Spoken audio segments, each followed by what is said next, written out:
Welcome, dear students. This session is on the main stages in the development and history of English language, division of later stages. Well, I hope and expect by the end of this session, you would have a clear understanding of what do we mean by the later stages in the development and history of English language and what are its main characteristics.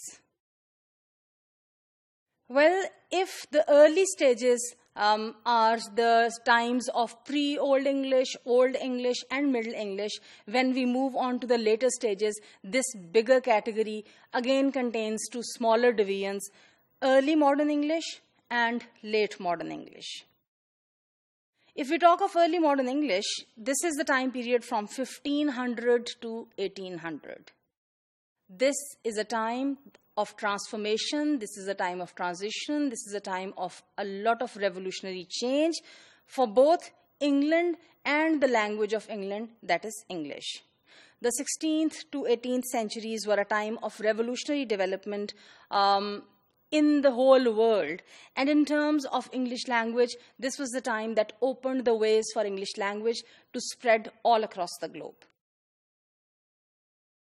Towards the end of this time, that is from 1775 to 83, this is the time when the American Revolution took place, and actually this is the American Revolution that resulted in the foundation of the first independent nation of speakers of English language in the world outside England. You know, for the first time, the British rule expanded, and going outside the British Isles, they established their colonial,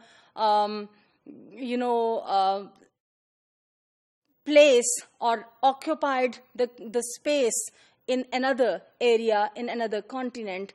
And when the USA got independence, that was where a new state with, independent identity and with all the freedom, yet having English as their language, emerged on the scene.